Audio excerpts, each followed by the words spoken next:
Welcome to a special edition of S&P 500 analysis and also a special stock analysis edition. What I'm going to show you in this video is 4 tech stock that I would avoid for now. And then we're also going to look at the E-mini S&P 500, kind of highlight some of the things that I have posted on a daily basis on my Twitter account. Let's start off with looking at this tweet that I put out last night around 2:25 a.m. Pacific time. That's probably early in the morning on Eastern time, right? 5:25. But anyway, what I did is I basically put out a chart here on the SPY, the ETF for the S&P 500, and with the composite volume profile. And I have highlighted some of the potential support and resistance price zone. And what I did is I updated since yesterday's close, and I highlighted this high volume zone area here. This high volume zone is represent an area where the price have been accepted by seller and buyers. So the chances are it's very likely that it will come into this area and kind of chop around. Right? And then we establish the value. And that's why I put in this note to say, watch out for the price to move into this high volume zone. Right? Since it came down and got a nice bounce off of here on this high volume node, and it came back up yesterday near this composite point of control. That's the price where there is the highest trading volume occur at that price level for the time period that I have generated for this composite profile. Okay, so I just want to highlight this tweak and then kind of give you an update of what transpired today. And here is the up-to-date SPY, the chart of the SPY S&P 500 ETF. You see the price came down into this high volume zone, and it bounces back right out of it as soon as it came in. Spent very little time in here. And then it came back and took out this high volume node and came back up and see where it closed. It closed right at this high volume node, which is the composite point of control. So what we're going to be looking for tomorrow is to see would it be able to stay above this point of control. And if it does, then we basically are looking for a move up to this high volume node where it has found some acceptance in the past, right, near the 394 area for the SPY. Okay, now if it doesn't stay above that, then we're basically looking at this high volume node once again to get retested, and this value here is somewhere around 387.30. So that is the SPY. And what I also point out is some of these high volume node here that we tend to see price converge to those high volume zone. Now, if you are not following me on my Twitter account, you might want to go and follow me and to get some of these charts, because I also post the market profile chart for the E-mini S&P 500 on a nightly basis. So kind of get some idea of what to look for. And let me show you what I posted last night and what transpired today on the E-mini S&P 500 future. And here you're looking at the market profile chart on the Thinkorswim platform.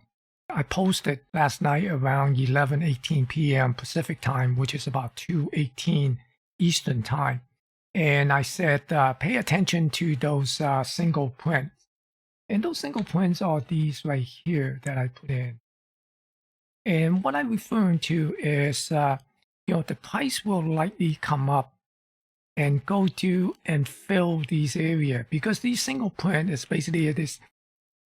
As the price moved to this area here, this range, it did not spend too much time in this price range. So there's a tendency that the price will come back and retest those areas. And that's why I put in that to say pay attention to that. Then today I put out this tweak here. Right? Put out this tweak 45 minutes ago And he said after having filled the single print, it is attempting to get back into yesterday's value area. Okay, the value area that I'm referring to, and I will show you the chart in a moment, is the volume profile value area. Then I also say if it could stay inside of that value area, then the point of control near the 3916.5 and 3917. The 3917 is the market profile. The 3916.5 is the value that I extract from my volume profile. So they could be both be somewhere around that 3917, but it's 2 ticks different. So let's go and take a look at that chart here and see what I meant by this here after having filled that single print. Now here's today's chart on the market profile. As you can see, here are the single print that I was referring to from last night's post on my Twitter account. And you can see the price came through and filled these prints here. And also spent a little time there, although today it also left some single print here. Okay. And then also right now it's working on getting up to this level, that's 3917 level. Now today we also saw a poor low, so eventually this level will also get tested. But right now we're basically focusing on the possibility for the price to come up and tag this point of control. This is what we call the naked point of control or the virgin point of control. And what this means is that the point of control hasn't been tested. So eventually that point of control will get tagged and get tested. And that's what we meant by, watch for this point of control, to be likely the target. And what I got here, let me zoom in here. See, could I zoom in here to, so here's yesterday's value area, okay? So this is value area high, value area low, and this is the point of control. And what I'm saying is that the price is getting back into this value area. You can see that it's trying to get in this value area here. So right now it's essentially, sitting right near it. Okay, and if it could stay inside of this value area, then the chances are the first target level that we will try to get is the point of control here. Okay, and this point of control is my 3916.5 or so. All right. But if we could get above the point of control and move up, then it could come up to somewhere around this 3930 area, 3927, this value area high. Okay. Now I mark off, here's the 3979.50. That's the all-time high, Globex all-time high. That's the ultimate target that we are watching for the E-mini S&P 500 to tag. And when it does tag that, then most likely the S&P 500 will also put in a new all-time high. Okay, so that's why we are watching the E-mini S&P 500 and watching these levels. So for tomorrow, I'd be watching this particular level here near the 3917 and see what it get above that. If it does, then note that there is a poor high that also needs to get resolved near the 3938.5. Okay. Now, of course, we might see a little bit of a pullback and basically fill in the single print. Fill in the single print, and it might even come down and test this POC, the point of control, before it pushes up. Now, we are seeing this poor low, and there is a possibility that it could come down and test that poor low. But right now, based on the price action, I see that more likely it will come up. More likely are coming up to test this point of control. Then maybe if we get a little bit of a sell-off, then maybe it would retrace back to tag this poor low. But right now, I'm basically focusing on this 3917 area. Okay. Now let's quickly just go and look at the S&P 500 and other major market indexes. And I also want to show you the Dow Jones Transportation price action today and what it means for the Dow Jones Industrial. So start off with the S&P 500. We see that right now it came down to the 3870.90. Remember, that was one of the levels that we want to watch to see could it hold up that level. Well, it came down and then bounced off of it and came back in and stay above it. Right now it's trying to get back into this trend line here. So what we'd be watching if there is any kind of continuation for tomorrow. And if it come up and it could take out this particular level, this pivot high here, somewhere close to the 3950, right? Then the all-time closing high is in play, right? So keep an eye on that. So right now it seems to be holding this 3870. Now, of course, it could always come back down and again work itself back down to this 3784. But right now we're basically watching the 3870 and then also this pivot high here. See what that pivot high is, 3955. So just keep an eye on that. And here is the Nasdaq 100. Remember, we're talking about still rotating. Yesterday's, the earlier, on Monday and on Tuesday, we got that big gap up. That was the, what I call it, the dead cat bounce. A lot of people think that the tech stock, the large cap tech is back in favor, right? To me, I think, there's still some rotation and reopening theme still need to play out.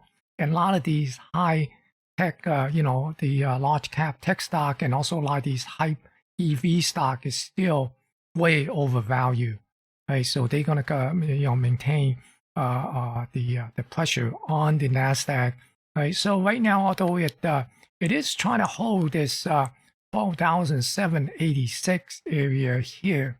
Okay, so we'll see, would it be able to get above it?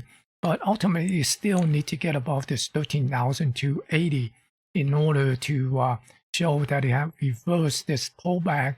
Then we still be watching for this gap to get filled. So if it cannot get above and stay above this 12,786, I'm still looking for this thing to come down and retest this 12,439. And if that doesn't hold, ultimately we're looking at this 12,204.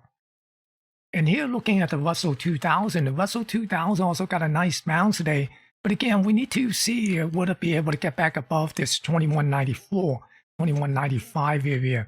And if it could, then we essentially still need to see would it be able to break out of this channel and get back above it, above this trend line, before we start looking for another possibility of a new all-time closing high. So right now, the key is to see would it be able to get above this 2194. Then we watch the price to come up to this trend line here, this upper channel trend line, to see how it will react when it get there. But if it's unable to get back above the 2194, then we're still looking for this thing to possibly come down and retest this area and see what it holds. If it doesn't hold, then we're basically looking for a 1935 level down here. And this level here is somewhere around 2080, 2080. So that's the area that we want to keep an eye on if it can hold the 2194. And here's the Dow Jones Transportation. The Dow Jones Transportation closed with a new all-time closing high. It did not make a new all-time intraday high because that belonged to last Monday. Right? On Monday, it made a new all-time intraday high. So, but right now, it closed with a new all-time closing high, and that is significant because then now it put the Dow theory in play. And what it means is that the Dow Jones Industrial will follow suit with a new all-time closing high. So we're going to take a look at the Dow Jones Industrial after we finish looking at here. So right now, we essentially want to see would it be able to come back up above here and get above the 14,500 on the transportation. Remember, then we basically are looking for this upper channel trend line, and that would be somewhere around 15,000. Okay, but if it retract and come back down, then we'd be looking at these levels here, the 13,656 as a potential support, and also this lower channel trend line here near the 13,208 as potential support. So here's the Dow Jones Industrial. As you can see, the Dow Jones Industrial is trying to get above this intermediate price channel here. Okay, and it is still a little bit distant, I think a little bit over 1% away from this 33,000 level where the last all-time closing high is. So right now, we basically keep an eye on the Dow Jones Industrial to see would it be able to come up and close with a new closing high. Because based on the Dow theory with the transportation closing at a new closing high and the Dow Jones Industrial did not, then the market will wait for the Dow Jones Industrial to close with a new closing high. So we'll see what the Dow Jones Industrial actually come up and close above the 33,012.61 in the coming days. Now, if it come back down, then again, we basically are looking at this lower channel trend line, this intermediate channel trend line at the 31,668 for potential support. And if could not find support at that level, then we're basically looking at this 31,055.86. All right, so those are the index. Let's go and take a look at the 4 stocks that I would avoid right now. The first one is Amazon. This is a stock that I would avoid right now because if you look at here, there is a possible, potential support here at this this area here, somewhere around 2,900. Then again, if I look at this right now over here, which is, I could look at this as a little bit of a bear flag forming, right? And if I'm gonna go and do a major move and using this as the flagpole, and I project this thing down at 61.8, that would come down to this support zone here. So I'll be basically looking for to see would it break this trend line here, this flag, and basically get a bear flag and come down to this 2886. Even though if we go and reduce the pole, right, and use this pivot as the beginning of the pole, then at 78.6%, like 80% of the major move is also come down to 2877, which is under the below the 2900, and at 100% it will come down to 2800 level near the 2794, and which is also this particular pivot right here, right? So that is what I'm gonna avoid on Amazon on the long side. Okay, so that's basically what I'm looking at on Amazon. I would avoid Amazon on the long side. The next stock that I would avoid right now is Netflix. Okay, once again, let's go and establish the support area here. We're basically looking at this potential level as possible support somewhere around 465. And also, again, we're seeing this right here kind of forming a little bit of a bear flag. And as a matter of fact, it seems to be have broken down from this bear flag. And we do a little projected move, on a major move and using this as the flagpole, okay, this distance, and then project it down.